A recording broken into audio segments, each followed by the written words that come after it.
Hi, everybody. Welcome to today's webinar on addressing megaregions in long-range plans. There we go. Welcome to today's webinar on addressing megaregions in long-range plans. Over the past 2 years, the American Planning Association and the Center for Quality Growth and Regional Development at the Georgia Institute of Technology, with funding from the Federal Highway Administration, have worked to examine the influence of megaregions concept on local and regional long-range planning efforts. Today's webinar will address the importance of megaregions and highlight 2 case studies from the San Diego Association of Governments and the Southeast Florida Transportation Council.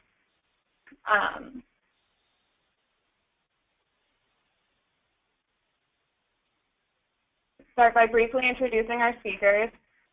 Today we'll have James Garland, the team leader for the Planning and Capacity Building Program at the Federal Highway Administration, David Fields, a principal at Nelson Haggard, who was the chair of the Project Advisory Committee, Elisa Arias, a principal planner for long-range transportation and binational planning at SANDAG, who's also an active member of our Project Advisory Committee, and Nick Uren, who is the executive director of the Palm Beach Metropolitan Planning Organization. And before I turn it over to our first speaker, we have a few resources we want to make you aware of. Through this project, APA and the Center for Quality Growth and Regional Development developed planning frameworks highlighting opportunities for these local and regional agencies to address megaregional issues in their local comprehensive and regional long-range plans. These frameworks, as well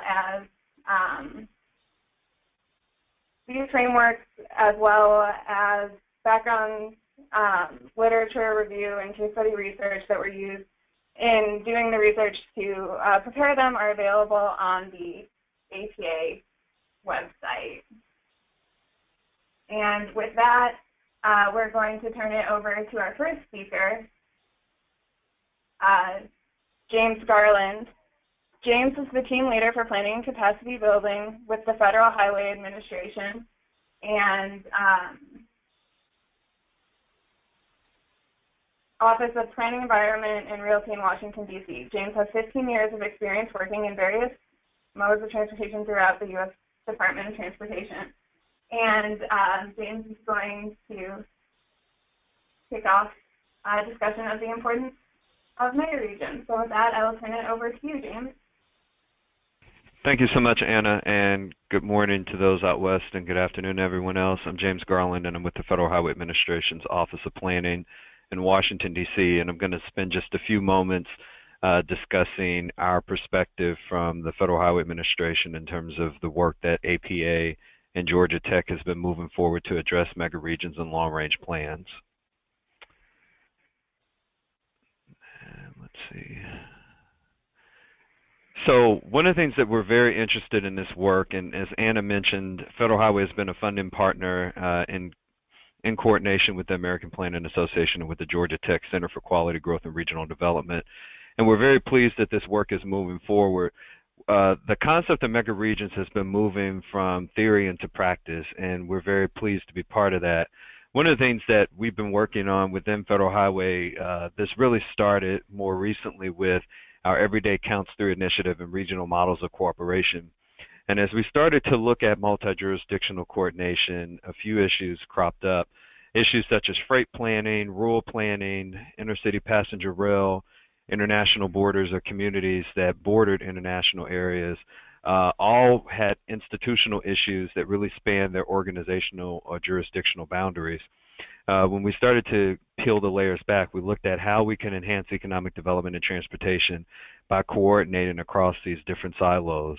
We pivoted from our EDC3 effort in regional models of cooperation and started working specifically on megaregions. And I'm going to spend just a little bit of time today to talk about that. Next slide.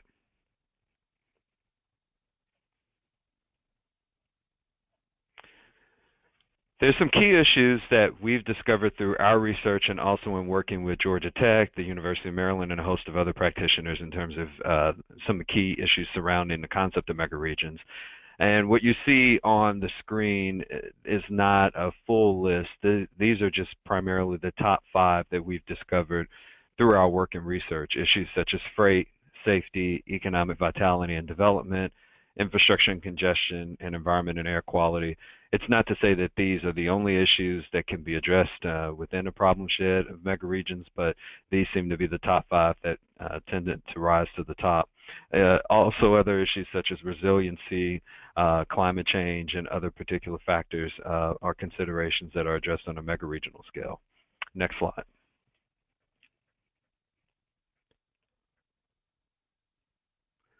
This is a map that we within Federal Highway Administration have produced, and one of the key things that you'll hear about or you'll see as you get into the concept of megaregions is that a number of academic and transportation folks have defined megaregions by a number of boundaries, but regardless of how many times or how many different maps you may see floating around in terms of megaregional boundaries, the concept remains the same.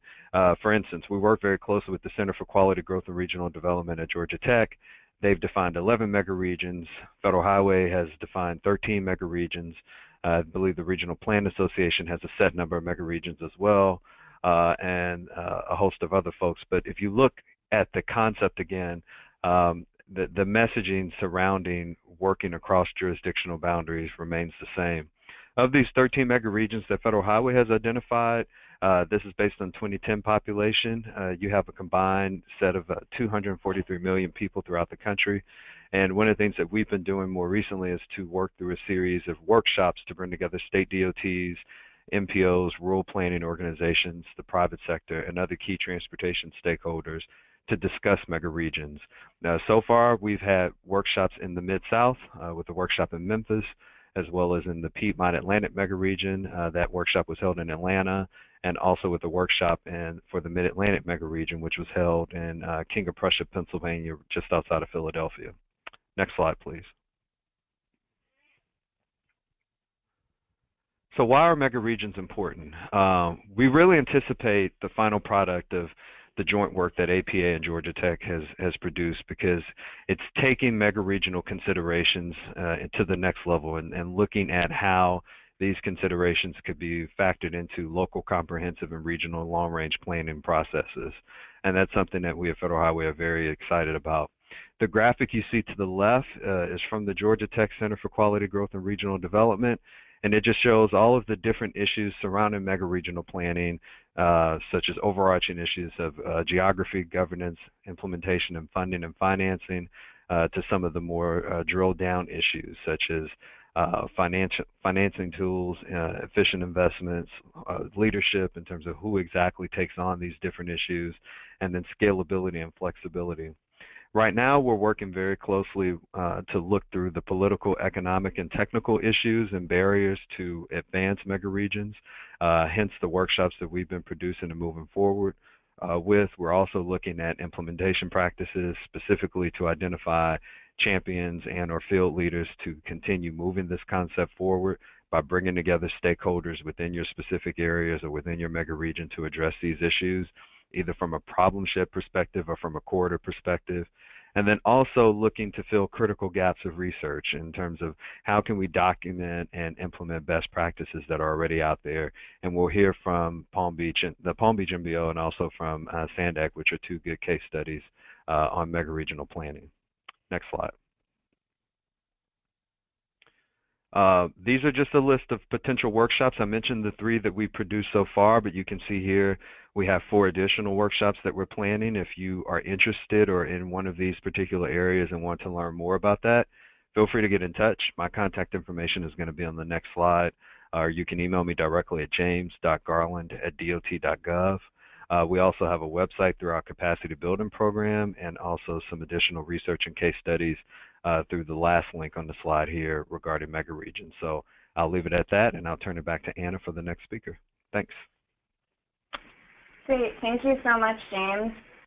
With that, we'll turn it over to David Fields. David is a principal in Nelson Nygaard's San Francisco office, where he has over 20 years of transportation planning experience as both a consultant and a public sector employee.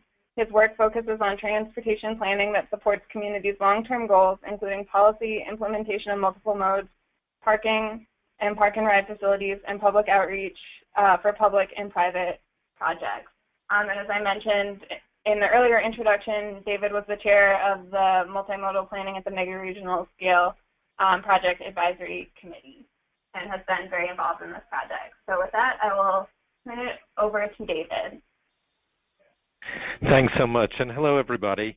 Before I begin, in a moment I'm going to just go through a few key points about why megaregions are important to us specifically as planners. But if this topic is of interest to you, I want to put out a pitch to join one of the APA divisions. We have one specifically on regional and intergovernmental planning, we have transportation, different environmental groups. If any of these issues are the things you focus on, if you want a network of peers to help you with your work, to learn from and join together with, please let us know. There's always a spot and there's always room for more. So now, whoops, sorry about that. So why should planners care so much about megaregions? The first is a lot of the issues that we deal with don't stop at any municipal boundary, whether it's water or air quality, just general resilience, things like transportation. We heard earlier about freight. But we even got to the point of there are a lot of quality of life issues that aren't defined by a specific city or municipality or state, where they really group and people get together on issues that are important to us. For years, APA has been discussing water specifically as something that just does not care about a boundary. And you know, what you see on the map is precipitation specifically. You can't draw this based on our 50 states. You draw this based on patterns and how people are reacting to it. And us as planners really have this opportunity to draw people with common goals together and facilitate that conversation.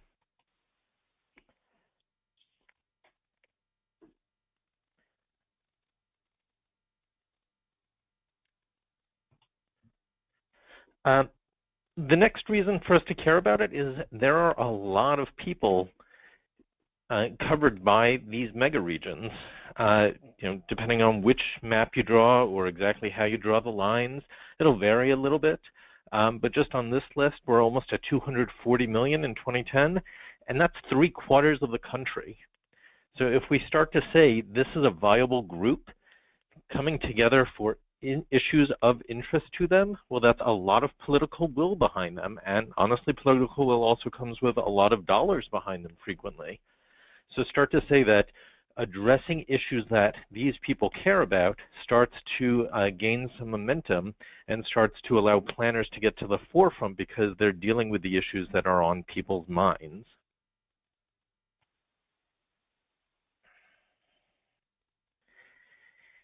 We're having just a little issue with advancing slides. One more maybe? There we go. Also, megaregions are actually growing closer together, not farther apart. As we're discovering more and more, the areas that we start to think of as these, whether you call it 11 or 14 or however many, people are growing towards each other. Infill is bringing us together. Transportation technologies are letting people live further and further from their job sites. And I really appreciate this NASA map or image at night, which you start to see how it has nothing to do with municipal boundaries. You start to see a lot of lights at night about where people are, and it's closer and closer together. The boundaries, the breakpoints really, really start to go away. So if we start to think of these major topics, whether it's environment, whether it's transportation, as the real boundaries for us to focus on, then we can actually even start mapping it.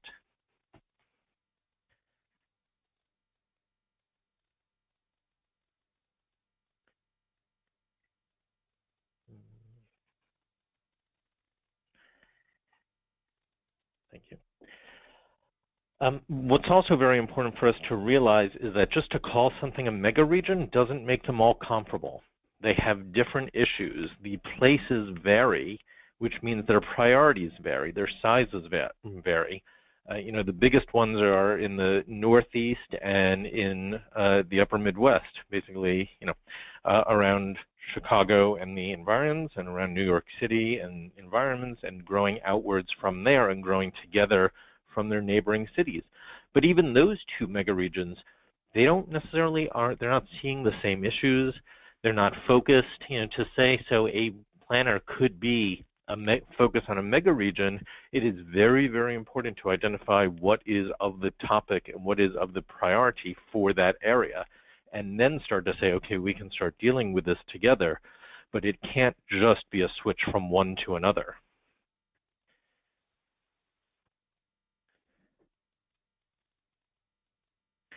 What's really interesting is that as planners, we do a lot of stakeholder facilitation, a lot of bringing people together, and that may be municipal people, community groups, residents, employers, employees, advocates, all different level.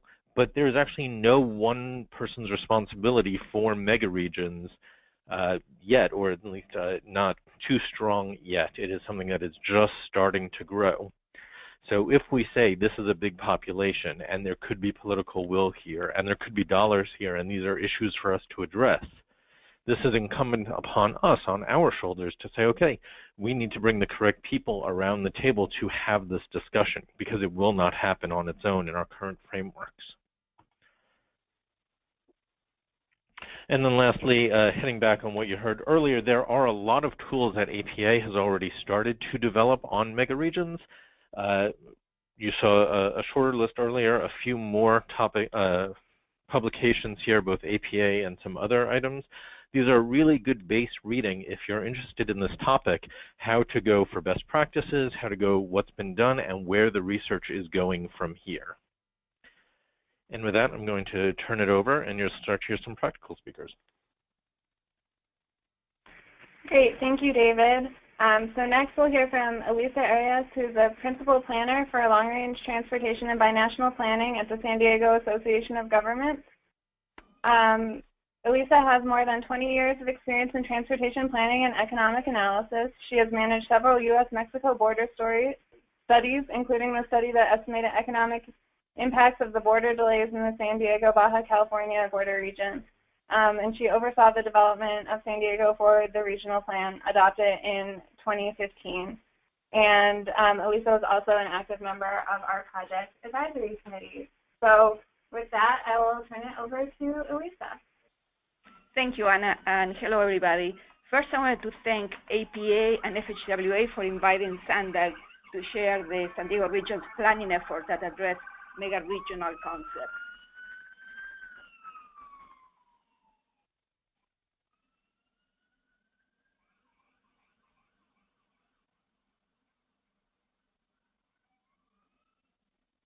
I'd like to set the stage for how we view the San Diego region in the mega-regional context and highlight a few unique characteristics.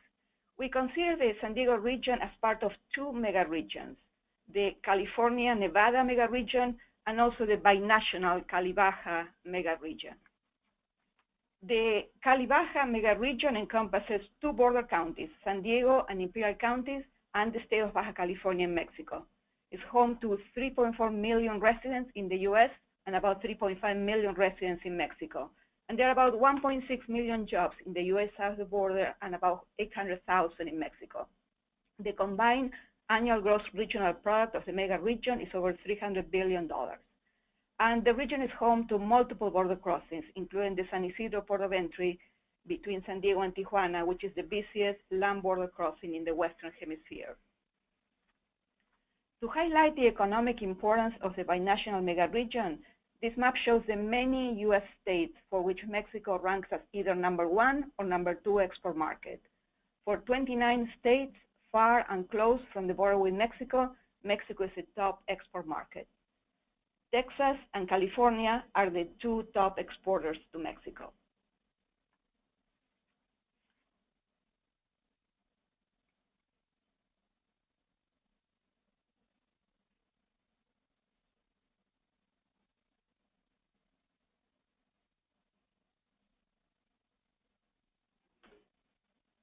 Next, I will provide a quick overview of the ports of entry that link California and Baja California.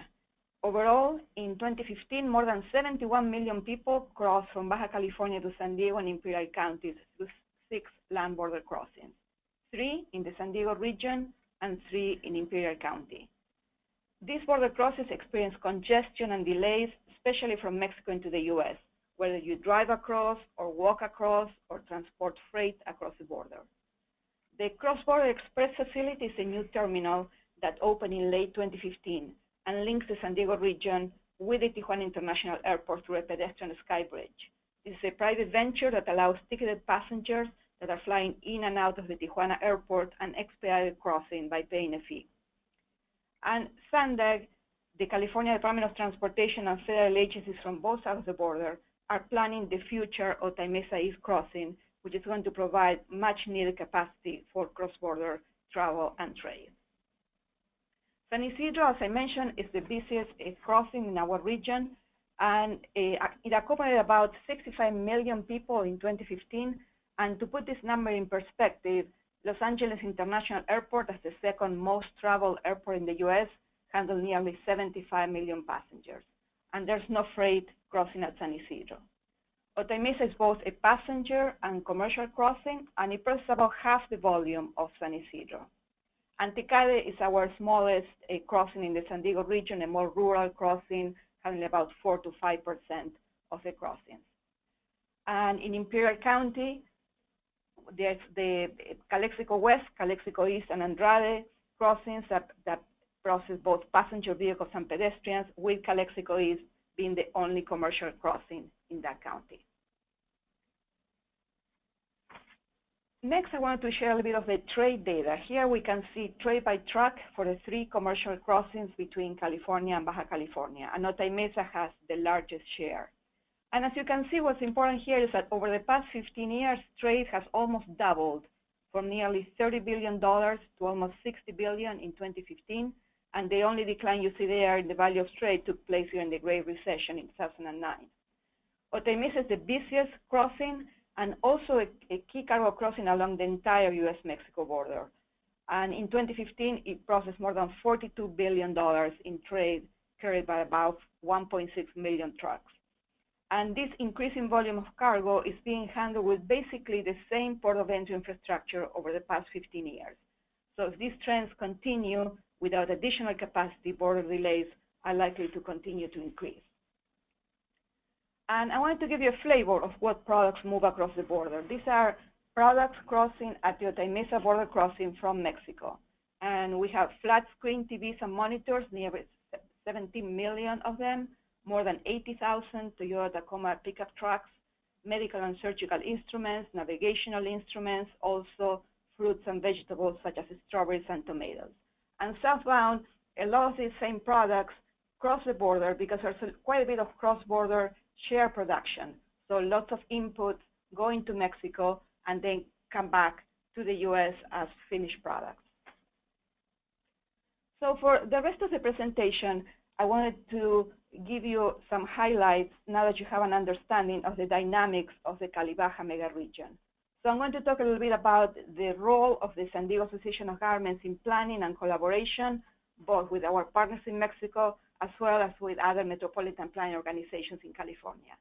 And I'll provide you with an overview of the SANDAG Board of Directors and Policy Committee structure, 3 recent studies, and the interregional and statewide coordination efforts. So this chart shows our organizational structure, where Mexico, through the Consul General of Mexico in San Diego, participates as an advisory member in our governing body. We believe we are the only MPO in the 4 US border states to come with representation from Mexico. Also, one of our 5 policy committees is dedicated to addressing borders issues, and we're talking about borders in plural because in addition to the binational perspective, again, represented by the Mexican consul in San Diego at this committee, the Borders Committee collaborates with interregional partners and tribal governments. And finally, since 1996, 20 years now, SANDAG has been sponsoring a working group with participation from government, business, and academia from both sides of the border that meets regularly to discuss binational challenges and opportunities. So I'm going to briefly highlight 3 studies that we conducted. One is the San Diego and Imperial Counties Freight Gateways and Trade Study. And the majority of the international trade that I've been talking about moves through the California-Mexico border by truck. And our trade gateways, in addition to the land border crossings, include the Port of San Diego and cargo through the San Diego International Airport. And these gateways facilitate about 20% of the gross domestic product. And international trade by truck is projected to increase significantly in the next 30 years. I mentioned earlier that the San Diego crossings with Mexico experienced quite a bit of congestion and delays. About 10 years ago, SANDAG and Caltrans completed a study that quantified the economic impacts of border delays on the binational economy. The study looked at productivity, industry competitiveness, lost business income at the regional, state, and national levels in both countries. And the study found that to constrain capacity infrastructure, cross-border congestion and delays reach up to 2 hours or longer for personal trips and also for goods movement. And the study estimated that the effects of this delay cost $7.2 billion in foregone gross output to both countries in 2007. Similarly, delays were estimated to result in more than 62,000 foregone jobs in both the U.S. and Mexico economies in 2007. We're currently updating this study, and what's new with this update is that we're taking a comprehensive look at the Cali-Baja megaregion, that is San Diego, Imperial, and the Baja California border, and not individually by county. Thanks to a grant from Caltrans, in addition to the economic impacts, we are also going to estimate the air quality emissions and climate impacts caused by vehicles waiting to cross the border, vehicles idling at the border. We're going to focus on carbon dioxide to estimate greenhouse gas emissions, particulate matter, oxides of nitrogen, which is another greenhouse gas and also a precursor to smog. And besides the northbound ways, we're also going to be evaluating the impacts of southbound delays for trips into Mexico, which were not much of an issue when we did the study first 10 years ago. And these impacts are going to be estimated for both personal travel and freight. And the study will develop recommendations to reduce emissions due to delays at the border, and also evaluate technologies for how to monitor wait times and disseminate the information to users. Moving on to our regional transportation plan, in 2015, the SANDAG board adopted San Diego Forward, the regional plan, which has a horizon year of 2050. And this plan is framed around a vision and goals that aim at providing innovative mobility choices and planning to support a sustainable and healthy region, a vibrant economy, and an outstanding quality of life. The SANDAG board developed 6 policy objectives to support the vision and goals, and while they all offer opportunities to collaborate with our partners within the mega region, the partnerships and collaboration policy objective shown on the bottom right corner specifically calls out the importance of collaboration with a variety of partners, including Native American tribes, Mexico, and neighboring counties, to design a transportation system that connects to the mega region and also to our national network. And the plan acknowledges the importance of mega regions to the region's economic health, especially in the movement of goods and services. The plan's actions call for continuing to leverage our cross-border economic relationships with binational and global interests to become more competitive and strengthen our mega region. And also a commitment to continuing to strengthen collaboration with Mexico, travel partners, and neighboring counties. In addition to collaboration with Mexico, SANDAG regularly coordinates with our partner agencies in Southern California. We meet quarterly with partners to discuss various cross-county transportation projects, such as the Coastal Rail Corridor. It serves commuter rail in San Diego and Orange counties, and also the Amtrak Pacific Surfliner service and the BNSF rail freight. Also, there's a proposed toll road in Orange County that is going to connect to the San Diego region, the Interstate 5 corridor, and of course our long-range transportation plans. And as I mentioned, SANDAG collaborates with tribal governments in the San Diego region. We are home to 18 Native American reservations that are represented by 17 tribal governments. It is the largest number of tribal governments in any county in the United States. We have a government-to-government framework with the tribal nations in the region that we base it on consultation, cooperation, and collaboration. And at the policy level, the Southern California Tribal Chairman's Association has an advisory seat on the SANDAG board and also at the policy committees. And at the technical level, we work with the tribal governments through a technical working group on tribal transportation issues. And finally, at the California state level, SANDAG has been collaborating with other MPOs on the implementation of California Senate Bill 375. This legislation was passed in 2008, and it supports the state's climate action goals to reduce greenhouse gas emissions through transportation and land use planning coordination. And under this legislation, the California Air Resources Board sets regional targets for per capita greenhouse gas emissions reductions for passenger vehicles for two years, 2020 and 2035. And the four largest MPOs that you see here on the map together represent more than 80% of the state's population, and we have coordinated extensively through this first target setting process in 2010. And ARB is required to update these targets periodically, so we're now also working together on recommendations to the Air Resources Board on new targets for 2035. So as you've heard, SANDAG undertakes many planning efforts that are framed through the lens of the San Diego region belonging to a California megaregion and also a binational Cali-Baja megaregion. And this gives us multiple opportunities for collaboration and coordination, and we feel that these efforts have helped to benefit the economy, the environment, and the quality of life of the megaregion. Thanks for your attention. Great, thank you, Elisa. And with that, we'll turn it over to our final speaker, Nick Uren, who currently serves as the Executive Director for the Palm Beach MPO. The mission of the MPO is to collaboratively plan, prioritize, and fund the transportation system for Palm Beach County. And Nick is a graduate of Leadership Palm Beach County and has served as the transportation chair for that program for several years, outlining growth and development trends in the county and making the connection between transportation, economic development, and quality of life. So with that, we'll turn it over to Nick.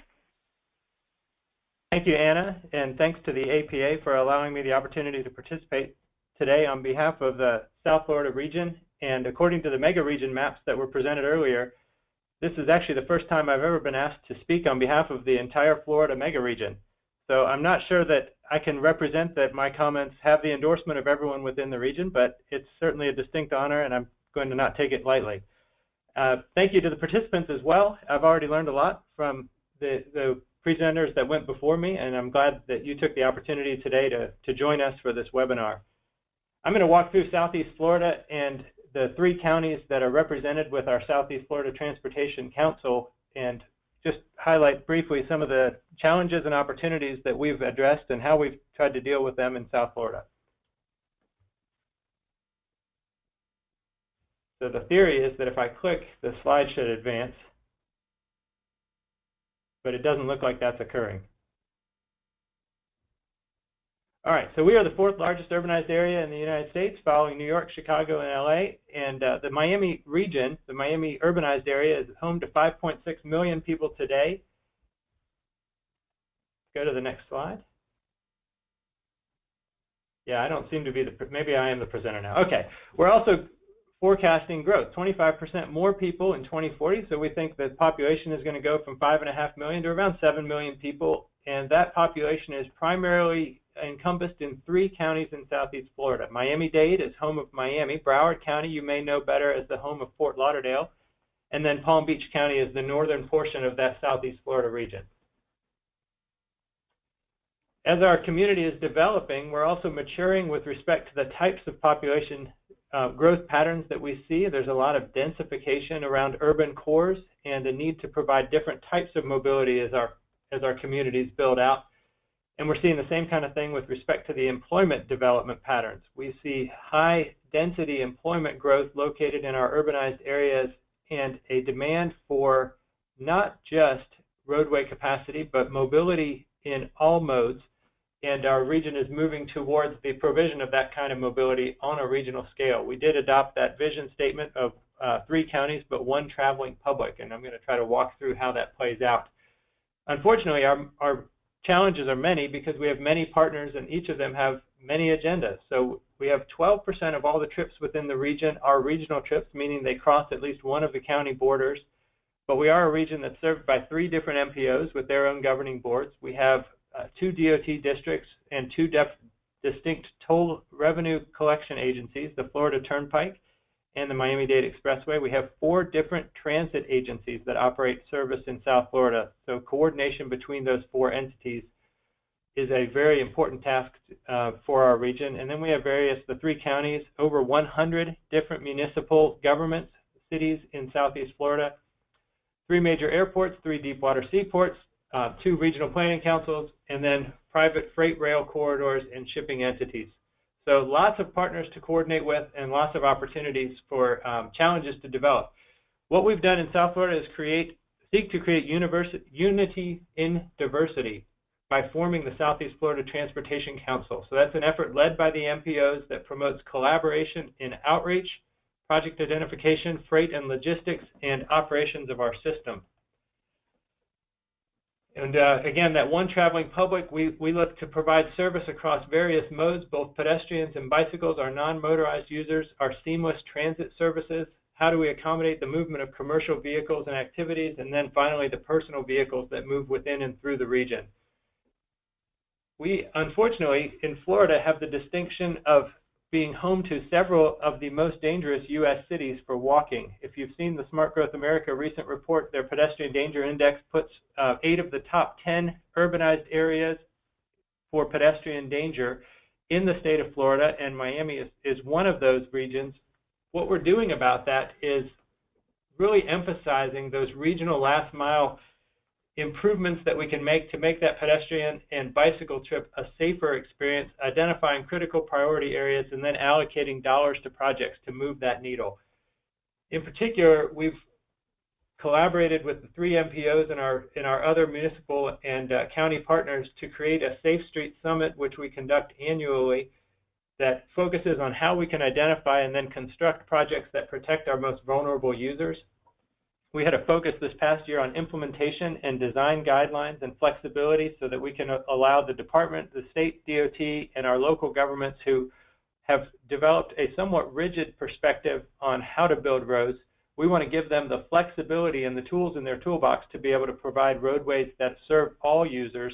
And we've actually established this modal hierarchy that says, let's first consider how to accommodate our pedestrians and then our bicycles, then our transit service, followed by our commercial vehicles, and then our personal vehicles in a sort of inverted pyramid, if you will, to the way traditional roadway design has been conducted in much of the state of Florida.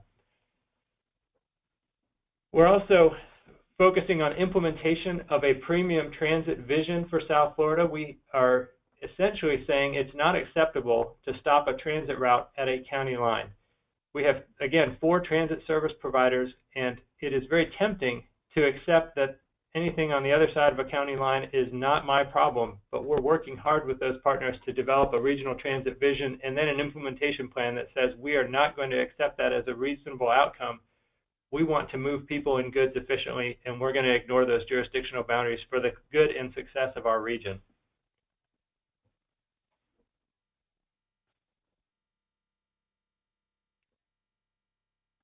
Just an overview of some of the things that we're tasked with on the regional network scale. We have 1,500 miles of roadways, which is approximately the same as the distance from Miami to Boston.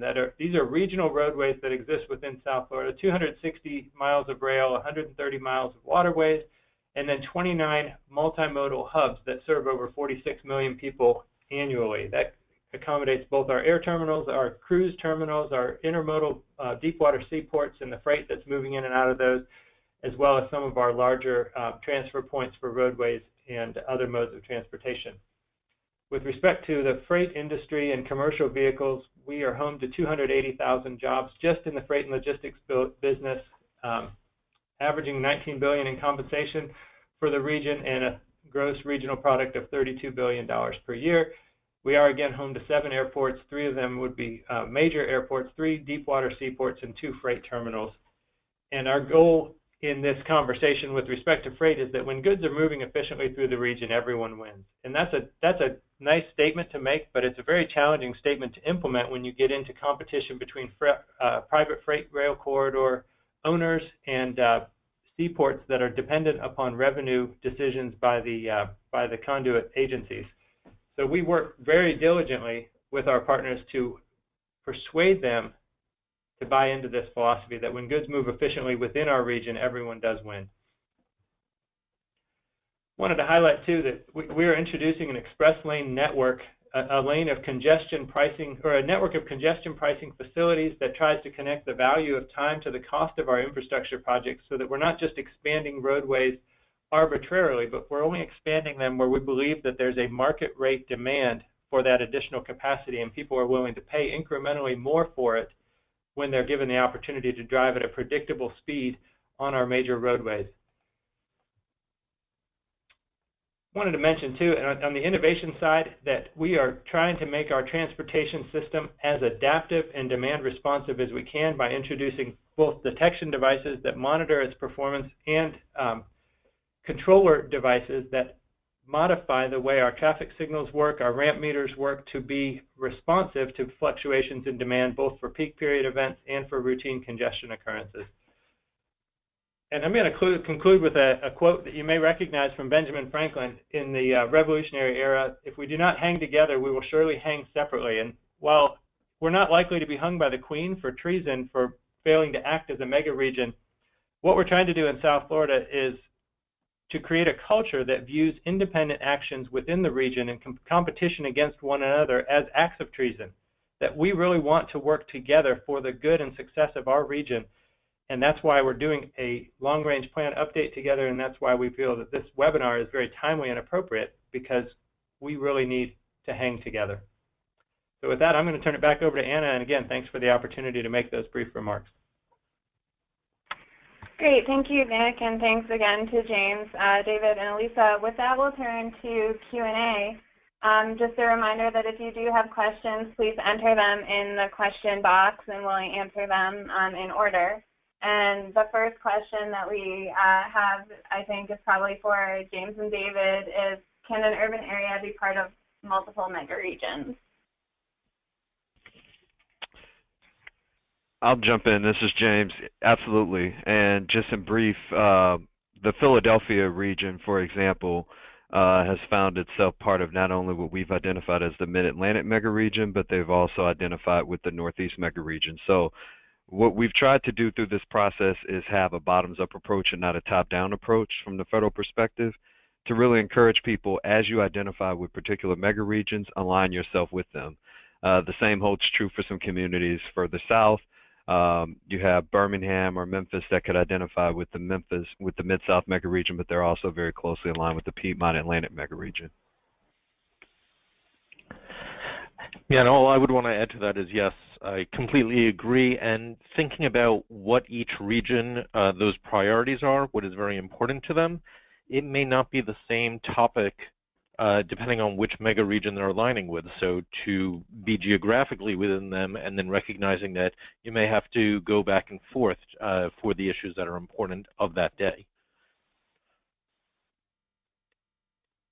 Great. And the next question is, the Smart Cities Challenge created some much needed attention to the need to use technology in addressing urban transportation issues. How can we use that model or lesson learned to address mega-regional issues and create excitement or the funding that is needed? Which is a big question. Anna, I'll start with that one if I can. This is Nick from the Palm Beach MPO. We recently had the Columbus, Ohio group that was able to win that grant from the Federal Highway Administration come down and do a presentation in Palm Beach County about how we can make an investment in innovative and smart technology for transportation in South Florida. I think the question of how can we learn from the lessons is yet to be answered, because I think Columbus demonstrated a vision, and as well as the other 6 finalist cities, for how to make their infrastructure smarter, but they haven't yet learned all the lessons associated with implementation on a mega region scale. So I think we're going to be watching closely the experiences that they develop. What they did do, and what I would commend Federal Highway for doing with respect to creation of that program, is they highlighted the importance of these innovative technologies in moving people and goods efficiently, and we all want to make that end happen as soon as we possibly can.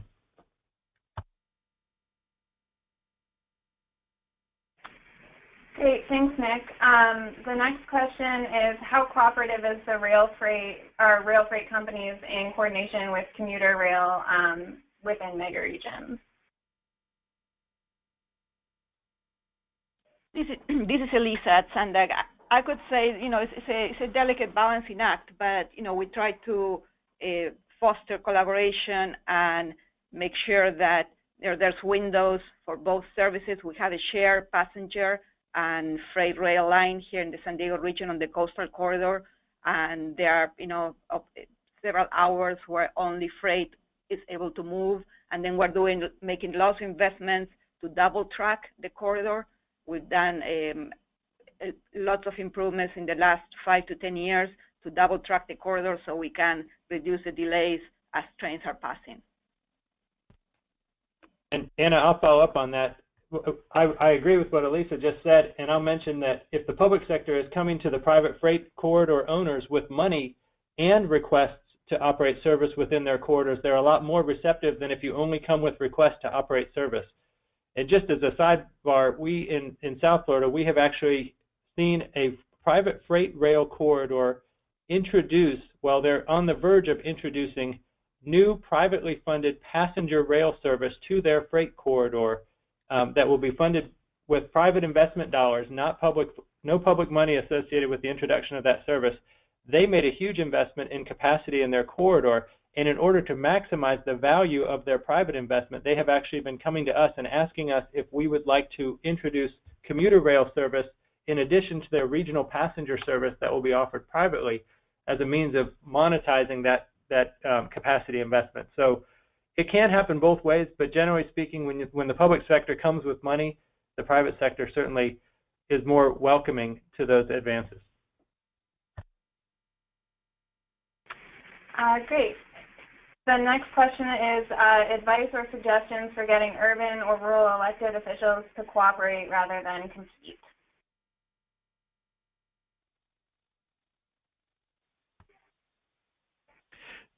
This is James. I'll jump in on this one, and others can chime in.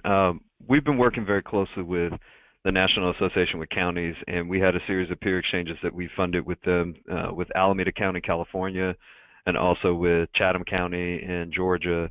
And we have another peer exchange coming up next month with Allegheny County in Pennsylvania. The whole point is to really look at how we can work more cooperatively together as opposed to separately, and how counties can really be an impetus to getting regional planning organizations, MPOs, regional councils, et cetera, to the table to talk about projects that not only benefit, let's say, the county at hand or within local jurisdictions, but really radiate beyond that and impact the entire megaregion. So I think as we continue to move this concept into practice, we're going to continue to find best practices and really learn how to break down those silos. And Anna, maybe to follow up on that, just a suggestion for James and the folks in Federal Highway is to make the regional impact of a project submitted, for example, for a Tiger-funded grant, a key component of the scoring of that project and ultimately funding of that request. So we try to tell our local governments that they will be more successful for funding if they act together instead of severally. But we do have local governments who act severally and they win grants because they have astute political connections in Washington, and so that kind of defeats the purpose of us messaging that we need to act together as a region.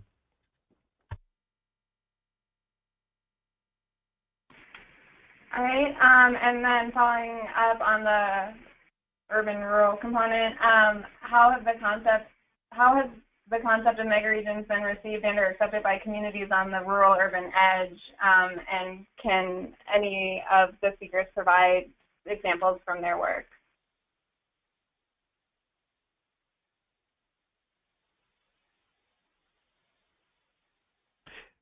The workshops that we produce, we've done, as I mentioned, 3 workshops to date, and the first was in Memphis with the Mid-South Megaregion, then we did one in the Mid-Atlantic Megaregion, and also in Atlanta with the Piedmont area. And the rural communities and working with the state DOTs and also with rural planning organizations where they exist is critical. We have a lot of stakeholder relationships similar to what we have with APN with Georgia Tech. And the National Association of Development Organizations just recently put out a really good piece on rural planning organizations and bringing rural entities to the table. We're incorporating that work into our workshop development process. So the list of workshops that you saw on the slate, that's going to incorporate some of this new work that we just got out from NATO about a month or so ago. So I think it's a moving target that we're continuously working on and trying to improve. But we recognize the need to have rural entities at the table and want to make sure that we're planning accordingly.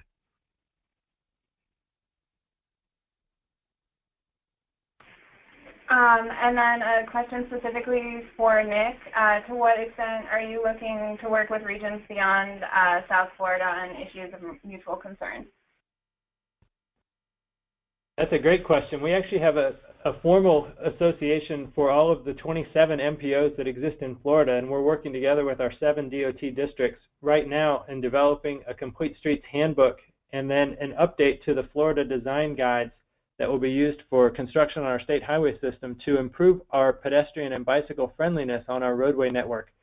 So that's the kind of collaboration that I think we need to have as a region that says, look, we don't want to be on the top 10 of that pedestrian danger index. We don't want to dominate that list any longer. How can we work collaboratively within the mega region of Florida, not just in South Florida, but as a whole state, to move the dial, to invest in better facilities and share best practices so that we can really implement a transportation system that allows mobility choices and movement safely. And then a question for Elisa. Have fines been considered for vehicles idling at border crossings? Could you repeat the question about idling? Have fines been considered for vehicles idling at border crossings? Well, it's a complicated subject because vehicles are idling because they are waiting to be inspected by federal agencies. So basically the border crossings, a vehicle will arrive at the end of the queue and then, they idle, then they move slowly, kind of a creeping queue toward the inspection, whether it's a passenger vehicle or a truck. And especially for commercial vehicles, there are multiple places where they are inspected, different types of inspections. So what we're doing is, working with the federal inspection agencies to streamline the processing. Currently, we have inspections both in Mexico and in the U.S. by different agencies. There's, some discussions about possibly joining inspections, so there's fewer times that the vehicle has to stop and start, especially for commercial vehicles. But there are functions that the federal government, the federal inspection agencies have to comply with, and those will continue to take place. But obviously, if we implement strategies to facilitate that trade, it's going to result in reducing emissions. But there's a certain amount of inspection that will continue to take place. Okay, thank you. That looks like it brings us to the end of our question queue. So thank you again to today's speakers, and thank you to everyone who attended the webinar. As a reminder, if you are AICPE, today's webinar is eligible for 1 CM credit, and you will also be receiving a follow-up email with links to the resources that we discussed on the webinar, and a recording of the webinar will be posted to the APA website. So thank you again to our speakers and to everyone who attended. And with that, we'll go ahead and wrap up the webinar.